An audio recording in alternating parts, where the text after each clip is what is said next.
The boy used the simplest quick-draw slash, yet it shocked the professors present, because this was power a student should not possess. It looked as if Luonan had only swung once, but in reality, it was 3 slashes. And he deliberately slowed the last slash to the slowest speed, so the professors could see it clearly. And that very act made Nibiros furious. Yet, Luonan did not show the slightest expression. "Sir, you startled me." Nibiros ignored him. "Who taught you your swordsmanship?" Luonan was puzzled. "What are you talking about? No one taught me." So Nibiros changed the question. "Did you see my movement just now?" "I did. You're an incredible person. You drew your sword in an instant and struck 3 times. Hearing that, Nibiros calmed down a little. "Right, just like what you demonstrated?" Then his tone suddenly changed. "But you, arrogant brat. With your foolish swordsmanship, you even deliberately slowed the final strike so we could see it clearly, didn't you?" "What do you think this place is?" Luonan was dumbfounded. The reason he slowed the 3rd strike was to reduce the force to the minimum, so he wouldn't injure his own body. It was not because he looked down on the professors. But facing the furious Nibiros, that explanation felt painfully weak. The principal said nothing, and could only awkwardly look away. The other 2 were stunned. As professors, shouldn't we have seen something too? A moment later, Nibiros put away his sword. As he slowly returned to his seat, he said, "I will teach you personally." After returning to his seat, his emotions still could not settle down. The principal beside him looked at the angry Nibiros and carefully thought back on his words. Teach him personally. The principal understood. Nibiros had already accepted this child as a disciple.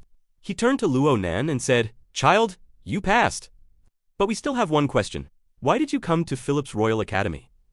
After hearing that, Luonan lowered his head. Memories of the past began to surface.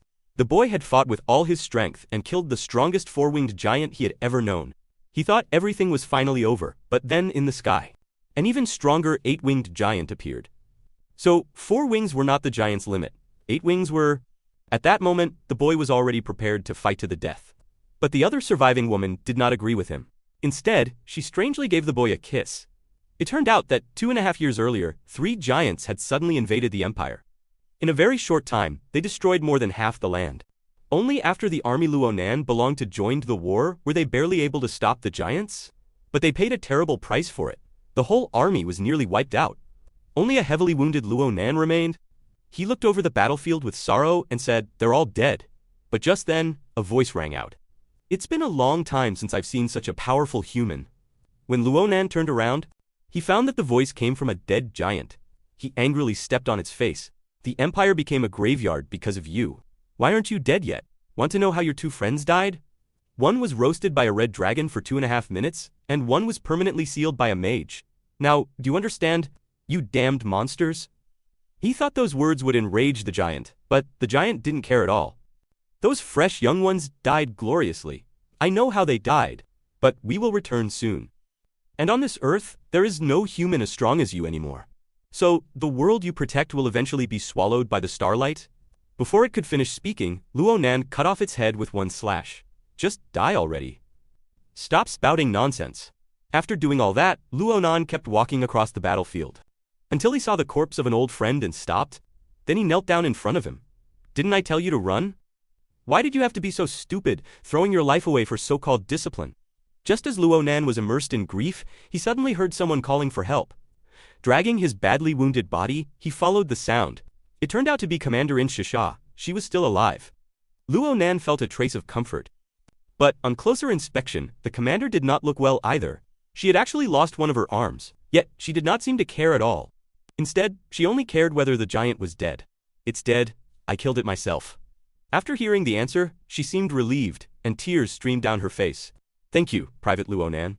Luonan took the chance to make a request. "Since you're so grateful to me, can you give these soldiers a proper burial? Because in the past, soldiers' bodies were simply discarded. But now that it's all over, their aftermath should be handled properly." After saying that, Luonan coughed violently. Looking at the blood in his hand, he told the commander that he could die at any moment. And Andursha was not surprised. Instead, she asked him, "If you could live, what would you want to do?" At that topic, a glimmer of light returned to Luonan's eyes. "I'd probably go study at an academy. That was my late sister's wish.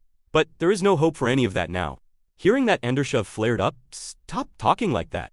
The rescue team will be here soon." But just then, the sky suddenly cleared, and a ray of dawn shone down. But both of them widened their eyes in fear, because in the sky there appeared an 8-winged giant, along with countless followers. At that moment, Ender Shah fell into deep despair. I've already saved this world 3 times. This time, there really is no way.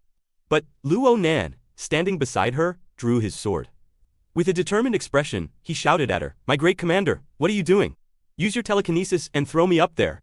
My sword can't reach them. I'm going to make those bastards pay." Endercha froze. In a situation like this, he still wanted to fight. What a stubbornly determined fool. After saying that, she kissed him and pushed a bead into his mouth. This is a bead that can turn back time 4 times.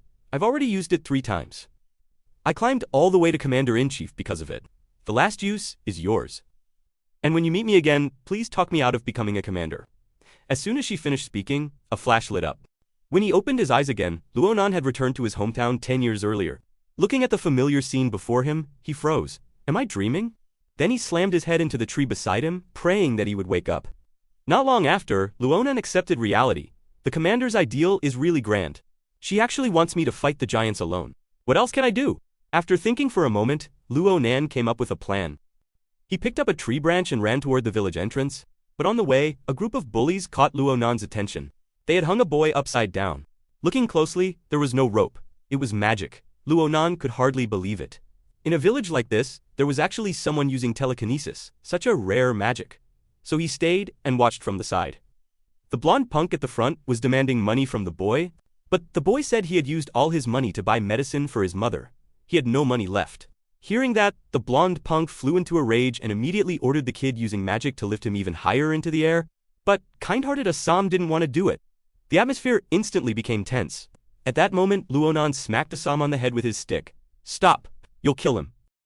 At the same time, the boy on the other side fell to the ground. The furious blonde became even angrier. "What are you doing? He told you to stop, and you stopped?" But Luonan grabbed Assam instead. "Ignore him. Tell me, where did you learn your magic?" "From a magic book I bought at a shop." Luonan was stunned. He got this strong just from a cheap magic book. Luonan's instincts told him this person would definitely be useful in the giant war to come. But just then, the sound of a sword being drawn rang out beside him. When he turned around, the blonde was already charging at Luonan with a sword. "How dare you ignore me?" Though his body was strong, his sword stance was wrong. Luonan saw through it at a glance. He sidestepped and dodged it with ease. Although the blonde panicked inside, he still forced himself to stay calm. "You're pretty lucky." Luonan went along with it. "Yes, I am pretty lucky today." Seeing that Luonan did not fight back, the blonde became even more aggressive. "Since things have come to this, kneel and beg me, and I'll forgive you. But I'll cut off one of your alms. Of course, I'll take good care of your sister." Every time I see her figure, I just want to, before he could finish, one of the blonde's ears dropped to the ground. Luonan was furious. His sister was the only thing he would never tolerate anyone touching. He would never allow anyone to defile her. That scene left the thugs nearby completely dumbfounded.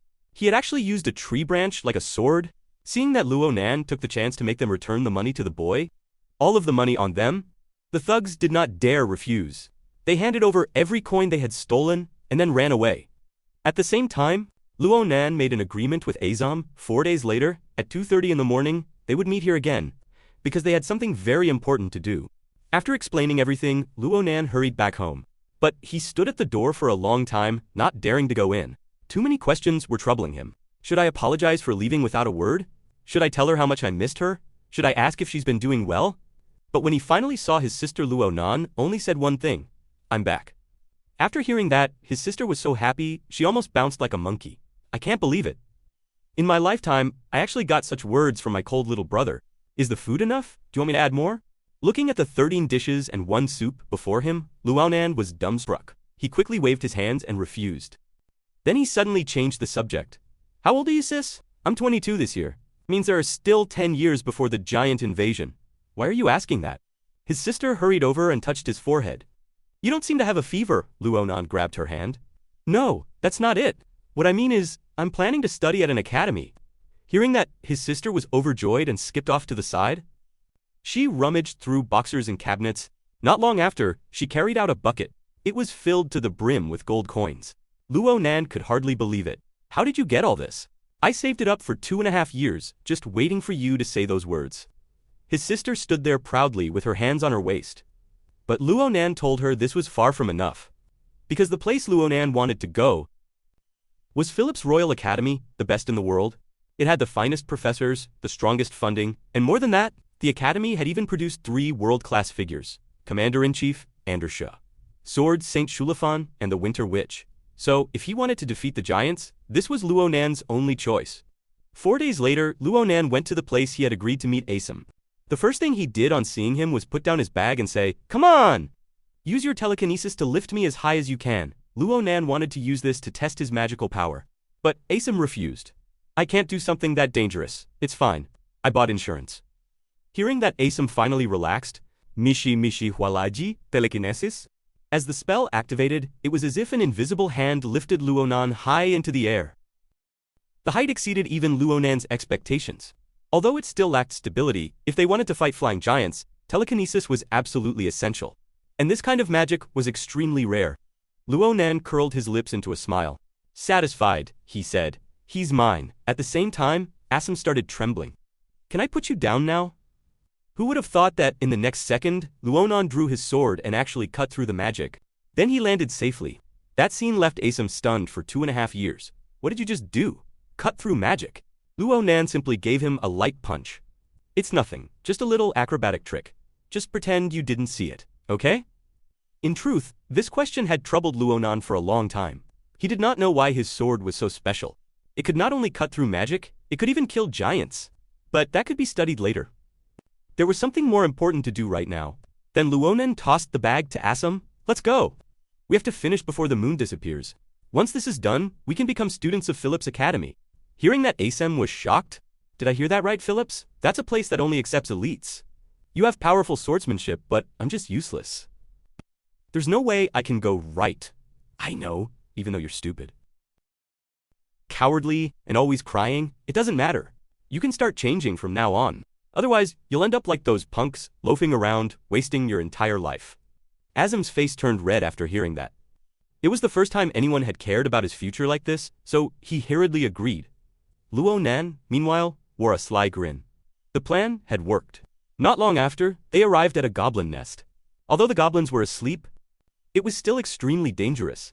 And Luo Nan's target was the chest of treasure the goblins had collected. "Do it! Use your telekinesis to take all of that over here." "Go on, use your telekinesis." Asem was instantly scared stiff. He glanced at the goblins' absurdly muscular bodies. "If they wake up, aren't we dead? How about we go back and think this through first?" But Luo Nan grabbed him at once. "If you want to get into Philip's Royal Academy, you need 2 things: expensive tuition and rich combat experience. So this kills 2 birds with 1 stone. Do you happen to have a better idea in that head of yours? Do you even have one? Good! Then hurry up and start." After saying that, Luo Nan opened a level 5 bag. "You just need to fill it up." Asem had no choice but to obey. As his magic trembled into motion, the goblin's treasure slowly fell into the bag. To avoid waking them up, Asem had to use every ounce of strength he had to control his magic. Fortunately, everything went very smoothly. Soon both bags were full. "I knew you could do it." Luo Nan happily patted Asem's head. But in truth, even he hadn't been completely sure it would work. He had not expected Asem to adapt so quickly. It seemed he had found himself a pretty useful helper after all. Not long later, the two packed up and prepared to leave. But just then, a group of people came rushing this way, accompanied by ear-piercing screams. Luo Nan immediately sensed trouble. In the middle of the night, did some lunatic escape from the asylum, or what? Meanwhile, the green-haired goblin was, unsurprisingly, awakened by the noise. The first thing it did after waking up was habitually look toward the treasure chest. "It's empty? Holy crap!" The green-haired goblin quickly woke the rest of its companions and immediately held an emergency meeting. They discussed where the treasure could have gone, but one of the goblins had a different opinion. It looked at Luo Nan and the other boy. Could it be that they stole it? The other goblins immediately caught on and charged straight at them. Seeing this, Asem was instantly scared stiff. He collapsed to the ground. "Shouldn't we return their stuff and then sincerely apologize? Then maybe this will all blow over." Luo Nan drew his sword instead. "Then what about the tuition? Do you have a solution?" Whenever it came to using his brain, Asem would immediately give up. "I don't." Meanwhile, Luo Nan glanced at the sword in his hand. It was made of cheap steel. Judging by the hardness of goblin bodies, it would probably break after about 15 swings. And yet, there were over 30 goblins here. But that was enough. Luo Nan curled his lips into a grin and charged forward at the goblins. In almost an instant, the last goblin had also died under his sword. ASM stared in shock. What did I just see? Luonan killed 3 with a single strike, then disappeared for just a moment, and somehow all the goblins were dead. ASM couldn't help swallowing hard. He was actually this strong already. Just then, Luonan's voice snapped him out of it. Stop spacing out. Go grab the bags. We're going home. After a while, the two of them started the trip back home. He had thought this would be an easy job. But it turned out to be anything but smooth. Luonan stretched his sore body. It was probably because he was still growing right now. When he got back, he absolutely had to increase his physical training, Luonan thought to himself. But just then, ASM brought up that scream again. What do you think that sound was? Anyway, Luonan shook his head.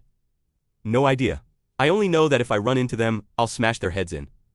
At the same time, an arrow from behind silently aimed at ASM, but Luonan casually blocked it. Meanwhile, the man who shot the arrow apologized with his mouth, but there wasn't a trace of remorse on his face. It turned out that when Luonan got 2 bags of treasure from the goblins, the 2 men had seen it with their own eyes. So greed rose in their hearts. Since the assassination failed, the 2 decided to try a different approach. Most children aren't very wary of strangers, so they slowly walked over. Sorry kids, we heard rustling over here, so we thought goblins might be nearby. Luonan directly snapped the arrow shaft in half. I've eaten more meals than you've had hot dinners. A moment later, the distance between them was less than 2 meters. The man extended his hand and apologized again, but his eyes were fixed on Luonan's backpack. Can you at least try to hide that greedy look? Your eyes are way too obvious. The man fell silent for a moment. But looking at this kid-faced brat, he didn't think he posed much of a threat, so he gave his companion a look and kept walking toward Luonan, still wearing that fake smile. But he had already quietly moved his hand behind him, gripping the dagger at his waist. Oh, right. I should introduce myself first. We are Calibero, as he spoke. He suddenly slashed at Luonan by surprise. Calibero, as Luonan recalled the name, he casually counterattacked, instantly knocking him senseless. Now I remember? You're that bunch of scum. Just then, while Luonan was distracted for an instant, the blonde one rushed in too. But Assam noticed it and used telekinesis, pinning the blonde man in place. Seeing that Luonan gave Assam his first praise of the day, nicely done. Then he snatched the sword from the blonde man's hand and unleashed a star-radiant slash. The moment the 3-2-1 countdown ended, the blonde man split into 15 pieces. That sight scared Assam half to death. Luonan, you really killed him. Luonan's eyes were unusually resolute. I will never let someone who wants to kill me live. What's more, the Calibero are the most notorious organization on this continent. They kidnap and traffic living beings. If I hadn't been here today, by the time anyone found you, grass would already be growing 2.5 meters over your grave. Got it, idiot? But just then, a sack beside them suddenly started jumping, scaring both of them badly. Could this be an animal they poached? As he spoke, Luonan untied the rope. In an instant, something about the size of a goose flew out. Looking closely, it turned out to be a bluebird. So beautiful. SM couldn't help but exclaim. It was his first time seeing a bird that color. But Luonan's attention was entirely on the bird's legs, because on them was a magic sealing shackle. Isn't that the kind of thing used on powerful magical beasts? What kind of crime did this bird commit? Just as Luonan was wondering, a greeting suddenly came from the bluebird, Mishi Mishi. Assam jumped in fright. It talked. Luonan looked disgusted. Are you an idiot? That's a kind of long-distance communication magic. If I'm not mistaken, the one speaking must be the bluebird's owner. Meanwhile, a strange guy with a rough, loud voice was speaking into a magic circle. You guessed right. I'm a member of the Magical Beast Research Institute. The bluebird I raised disappeared yesterday. I couldn't contact it at all. I almost reported it to the authorities. By the way, who are you two? Luonan grabbed Assam, who was trying to run away. We're good citizens. Your bird was kidnapped. We rescued it. As he spoke, he shattered the shackle on the bluebird's leg with one slash. Go back to your daddy. And Luonan's action instantly filled the bluebird with gratitude. Then, it stuck its butt right in his face. Luonan was stunned. Is this your way of repaying me? What kind of score is this supposed to be? Luckily, the bird's owner explained in time. The bluebird wants you to pluck one of its feathers, because a bluebird's feather will forever point in the direction of the bird itself. It probably wants to see you again. And when Luonan plucked the feather, the bluebird launched off in an instant and disappeared without a trace. You sure it wants to see me again? Luonan looked bewildered. The next day, the two of them brought the treasure to the market, planning to sell it and exchange it for gold coins. The merchant uncle examined the necklace for a long time before giving a fair price. Deal, Luonan happily agreed. Looks like I finally found someone who knows his stuff. Thinking of that balding uncle from earlier, who said this necklace was worth, at most, 5 gold coins, made Luo Nan angry all over again? Good thing he had finally found someone who knew what he was doing. Then Luo Nan sold all the treasure he had brought to him. At the same time, Luo Nan reached into his pocket and took out a purple, odd-looking thing. This was what the bluebird had dropped into his hand when it left.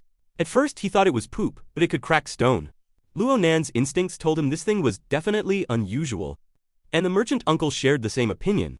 This color, this texture, could it possibly be bird droppings? Luo Nan broke down immediately after hearing that. Seeing this, the uncle could only laugh awkwardly. Actually, I don't really know either. Luo Nan sighed when he heard that and put it back in his pocket, planning to find an expert to appraise it someday. Awesome, standing beside him, wore a strange expression. Clearly, he still cared a lot about figuring the thing out. Changing the subject, Luo Nan asked the uncle, "Do you have any books here about Philip's Royal Academy? We want to enroll, but we don't know much about it." "Is that so? My daughter Maria is preparing to go there too. You can talk to her. She's already on her way over." Maria. Luo Nan froze when he heard the name. He knew that name all too well. But the person before him was a blonde girl? Luo Nan walked up to her. "Are you really Maria? The one whose middle name is Sen?" "Yeah, how did you know?" Luo Nan was dumbfounded. The Maria he had known in his previous life looked completely different. Then Luo Nan leaned toward her ear. "Let me ask you something. You're a guy, right?" Maria froze after hearing that. She looked down at her proud figure. Is this guy stupid or blind? Before she could react, Luo Nan's gaze stopped at a certain part of Maria. "That can't be right. No matter how I look at you, you don't look like a guy. Could it be your old man has an illegitimate?" Before he finished, Maria directly smacked him hard across the face. "What the hell are you barking about?" And yet, from that slap, what Luo Nan felt wasn't pain, but overwhelming familiarity. At that moment, he was 100% sure that the person in front of him was Maria Sen, the Countess, from 10 years later. Before he traveled back, Countess Maria had been a supplier to the army. Although she was of noble status, she had an easygoing and approachable personality. She would often drink with the soldiers below her, and whenever Luo Nan and the other soldiers talked about men and women, Maria would get unusually angry. And what followed was always a hard slap. Back then, Luo Nan had been very curious, and wanted to ask her why, but never had the chance. By the time he saw Maria again, she had already died in the war during the Giants' invasion. But now, the mystery that had troubled Luo Nan for so long was finally solved. So the Countess was a girl. After learning the truth, Luo Nan couldn't help but laugh. But that only made Maria even angrier. Looking wasn't enough. "You're even laughing now." She charged over to hit him again. But Luo Nan backhanded her with a thump. "That's enough, Brett. I let you hit me once because I was in the wrong, but you have no reason to hit me a second time." Maria's eyes turned fierce when she heard that. She smashed her forehead into Luo Nan. "What if I insist on hitting you a second time?" And with that, the two started grappling with each other, neither willing to give way. The two bystanders were stunned by the sight. They quickly ran over. "Stop it! Stop fighting already!" By evening, the three gathered in a small inn. Asum stared at the two people in front of him. A moment ago they looked like they wanted to kill each other, but now they could sit together calmly. Why did it feel like they already knew each other so well? At the same time, Luo Nan laid down 3 swords and a wand. Those had all been seized from the goblins. "Take a look and see if there's anything wrong with them." Maria picked up a sword and examined it carefully. 3 swords and a wand, isn't it troublesome carrying all these around? No choice. I need backups just in case. Because in his previous life, Luo Nan's swordsmanship had been extremely rough. He almost used up 1 sword every week. So how are they, exactly? Maria thought for a moment. They're all pretty good, especially this black iron sword. The material is exceptionally sturdy.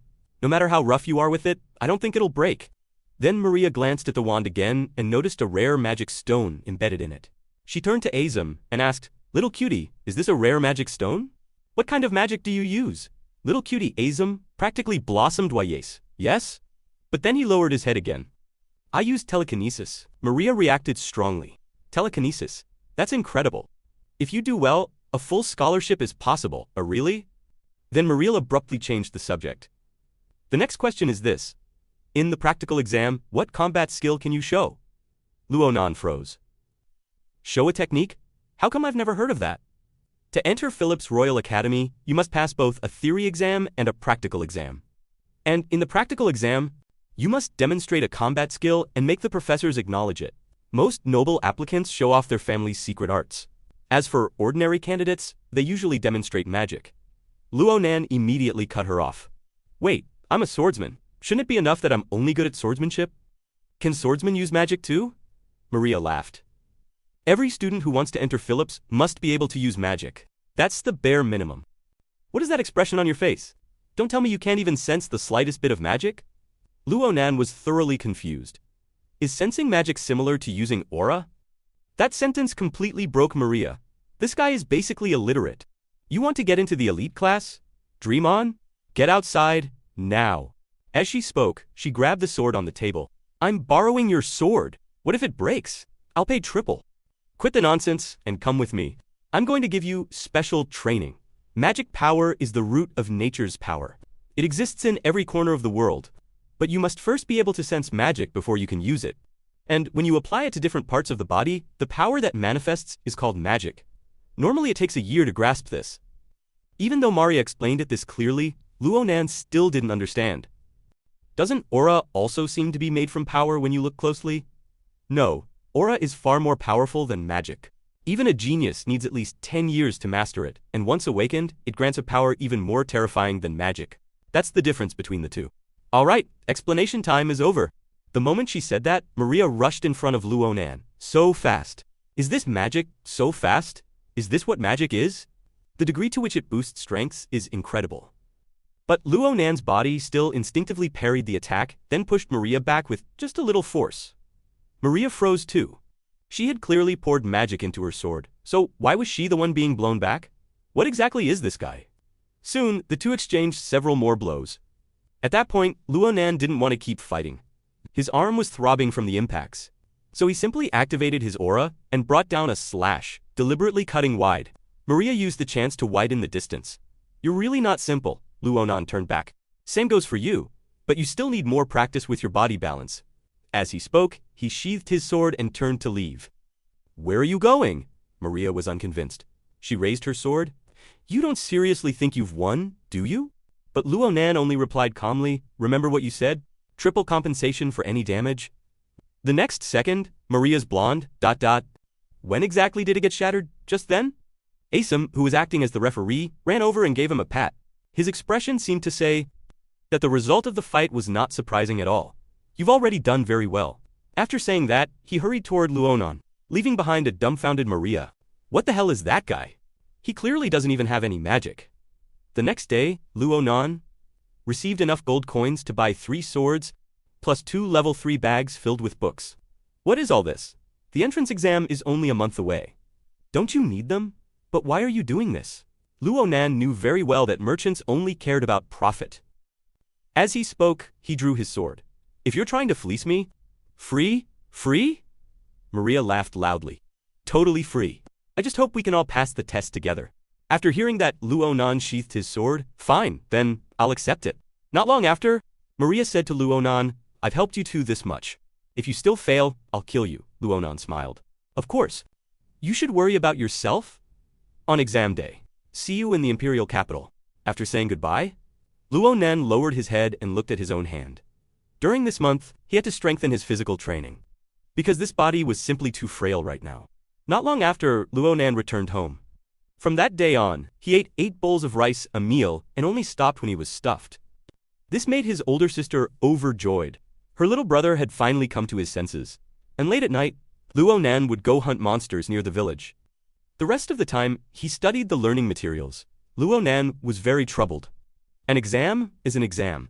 So why do I have to study things like table manners? Even so, he still read through all the materials. Maria had given him, and just like that, a month quickly passed. Luo Nan and Asema arrived at Phillips. This magnificent academy, like a palace, left Asem completely stunned. He stared without blinking, praise pouring from his mouth non-stop. Asem, what are you doing?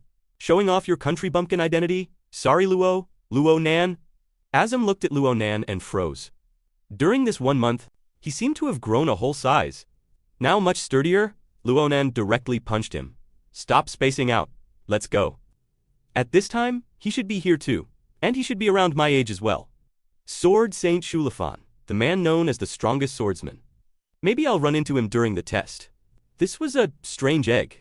and beneath it was a durian-like stench.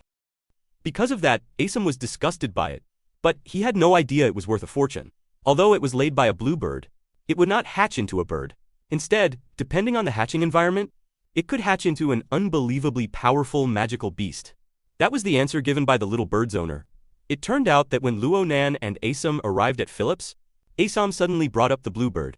So Luonan took out that feather, it could locate the bluebird's position, but unexpectedly, it pointed straight up into the sky. Luonan was dumbfounded, but he quickly locked onto the teaching building, the rooftop of the highest floor. Meanwhile, Marin was about to open the window for some air, but suddenly a face appeared in front of him. He was instantly scared stiff, because he was on the top floor of the 30th story. As Luonan and the others broke in, Marin hugged the bluebird and started trembling. "What are you doing? Don't even think about touching the bluebird." Only when Luonan took out that feather did Marin finally relax. "So you are the heroes who saved it." Once Marin learned that, he quickly invited the two to sit down. "I'm really sorry for making a fool of myself in front of you two. It's fine." As Luonan said that, he pinched Asam's face. "If someone has to take the blame, then blame this guy. He used telepathy to send us up here." With his face being pinched, Asam could only struggle desperately. "You were the one who told me to do it. I didn't expect the bird's owner to be you. And for you to be a professor at Phillips too." After hearing that, Marin awkwardly scratched his head. "I didn't expect our heroes to be applicants either. If I had known earlier, I could have written you a recommendation letter, but it's already too late. If you really fail, I can." Luonan cut him off. "Good. But that's not why we're here." As he spoke, he put his hand into his pocket and took out that egg. "What's this?" "Your bluebird laid it in my hand." Marin took the egg and examined it closely. But his expression grew more and more tense. "Isn't it just an egg laid by an ordinary bird? Why are you making that face?" Marin shook his head. "It is the legendary dream bird. So naturally, the egg it lays is no ordinary egg either. If it absorbs active magical power, it may hatch into an immortal phoenix. If it's in a monster's nest, it may also take the form of a monster." As Marin spoke, his expression became terrified. "And this one? Right now, I can see countless kinds of magic inside it. Twisting together, chasing one another, like metal raging wildly in a blazing forge." Luonan was stunned after hearing that. "My God, as expected of a professor, you can give one egg so many layers of meaning." At the same time, Marin's expression turned serious. "I think this egg should stay with you so you can care for it well, although it is extremely precious. She can only lay one in her entire life, but she chose to lay it in your hand. We should respect that choice." After hearing that, the bluebird danced with joy, as if agreeing with Marin's words. On the other side, Luonan took the egg back. "I have no objections. I also want to know what's inside it." Then Luonan stood up to leave, but Marin stopped him, because the bluebird was chirping noisily as if it were reminding him of something. A moment later, Marin took out a scroll from the cabinet. "Take this, it can help you hatch it." Both of them were completely confused. Soon, it was finally time for the exam to begin. Luonan complained to Maria in boredom, saying he had already waited nearly a year, and it still wasn't his turn, but Maria didn't care. Exams are always like this. Still, if our little cutie were here, it wouldn't be so boring. He's a mage. He's being tested somewhere else. If he doesn't cry while being there alone, I'll be happy. Just as they were joking around, the examiner called Luonan's candidate number. He soon stood up to go. "Don't be nervous. Do what I told you. If you fail, don't come back out." Luonan waved his hand. "Got it? Thank you for your heartfelt blessing." Then he turned his head with a determined expression. "I'll be right back." Very soon Luonan arrived at the exam hall. In front of him were 5 professors from Phillips. In the middle was the principal, Archmage Clatter. Beside him was the swordsmanship instructor, Great Swordsman Nabir. Just standing before them, Luonan could feel an incomparable pressure. But he did not hesitate much. He bowed to the professors. "Hello, my name is Luonan. Hello. That dummy in front of you is your opponent today. What technique will you use on it?" Luonan glanced at the dummy. "I don't have any special techniques. I'll just demonstrate a quick draw slash. I think that's more than enough for a dummy." After hearing that, the blonde professor laughed. "A quick draw slash without any magic? And you think you can break through the dummy's defense? Where did this idiot come from?" The white-haired professor chimed in. "A bumpkin from some remote village? No wonder he doesn't know. This is the product of precision magic engineering. Not only is its defense astonishing, it also has regenerative ability. Even Shulafan the swordsman, praised as a genius, could barely leap." leave even the slightest sword mark on it. I'd like to know what exactly he wants to show us. The white-haired one mocked with a laugh. Maybe he'll split it in half. Amid the laughter of the two professors, Luo Nan took his stance. A faint pressure spread out from his body. In almost an instant, Luo Nan completed the quick draw / I've finished demonstrating. But that speed was hardly worth mentioning in front of the professors. It was even a little laughable. Until, after a brief delay, 3 metallic impacts rang out. The principal froze on the spot, and Nobiro's beside him stood up immediately. In a flash, he rushed in front of Luo Nan and aggressively placed his sword against his neck. "Who taught you that swordsmanship?" But Luo Nan showed no expression. "Sir, you startled me?" Nobiros ignored him. "Who taught you that sword technique?" Luo Nan was puzzled. "What are you talking about?" "No one taught me." So Nobiros changed the question. "Did you see my movement just now?" "I did. You're incredible." In an extremely short instant, you drew your sword and struck 3 times. Hearing that, Nobiros calmed down a little. "Right? Just like what you demonstrated?" Then his tone suddenly changed. "But you, arrogant brat? With your foolish sword technique, you even deliberately slowed the final strike? So that we could see it clearly, didn't you? What do you think this place is?" Luo Nan was stunned silly. The reason he slowed the 3rd strike was to reduce the force to the lowest level, so that he wouldn't hurt his own body. It was not because he looked down on the professors. But looking at the furious Nobiros in front of him, that explanation felt so pale and powerless. The principal was speechless, and could only awkwardly avert his gaze. The two fooling around were stunned. As professors, shouldn't we have seen something too? A moment later, Nobiros put away his sword. As he slowly walked back to his seat, he said, "I will personally teach you," after returning to his seat. His emotions still could not calm down. The principal beside him looked at the angry Nobiros and carefully thought over his words. Teach him personally. Did the principal understand? Nobiros had already taken this child as his disciple. He turned his head and said to Luo Nan, "Child, you passed? But we still have one question to ask you. Why did you come to Philip's Royal Academy?" Luo Nan lowered his head after hearing that. Memories of the past began to surface in his mind. Then he blurted out, "To leave no regrets. But more accurately, so my sister won't have any regrets." Sending Luo Nan to school had always been her wish. After answering, Luo Nan left the exam hall. "To leave no regrets?" The principal smiled. "That's really troublesome. I don't even know what to call it." Meanwhile, the blonde one immediately leaned over, chattering away. "What exactly happened? Why did you, and Nobiros too, react so strongly? Principal, what trick did that kid use?" "A trick? No. More accurately, that should be called talent." Meanwhile, the dummy that Luo Nan had slashed split apart directly, then fell to the ground. The two fools were done, because cutting the dummy apart with one strike was an unreachable dream for every candidate. They never expected someone could truly do it. Meanwhile, Luo Nan stood outside blankly, thinking back on what had just happened. That sword-wielding lady, even the me from the past, wouldn't have had full confidence in defeating her. So coming to Philip's Royal Academy was the right choice. Here, I can definitely learn many things that I didn't know in my previous life, Luo Nan smiled. Then walked toward the written exam area. Next came the written test. For someone who had studied books for a whole month, it should be very easy.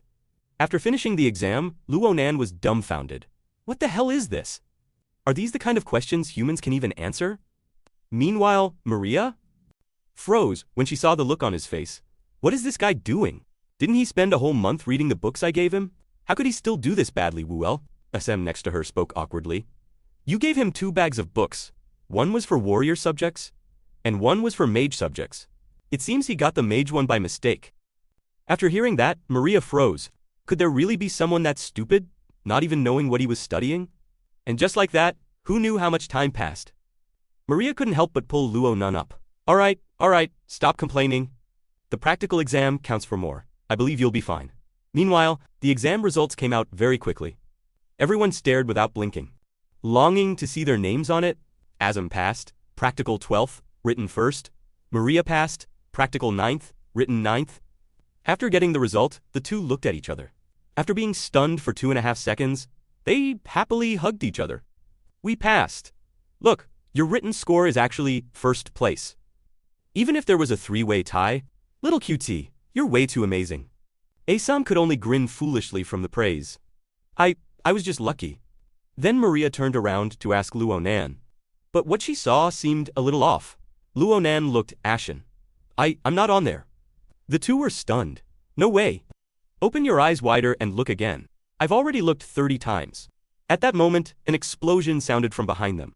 It was clearly a phoenix apparition. Then, it let out a cry toward the sky and shot a fireball. Straight at Luonan after the explosion, several large words appeared right in front of Luonan. Luonan, practical exam, first place, written exam, 5,712th, then that means we all passed? That's great, but Luonan quickly thought of something terrifying.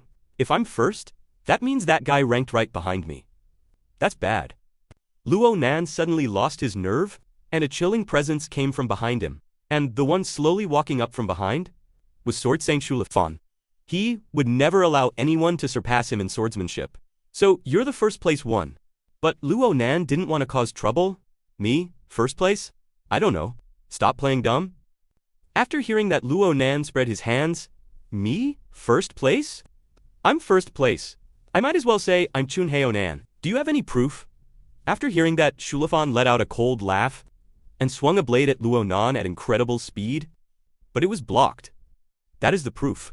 If you weren't first, you couldn't have stopped my sword. Next, you'll have to prove that your swordsmanship surpasses mine. Luonan was a little angry. He had thought he could fool him, but this guy hadn't changed at all. Then watch carefully.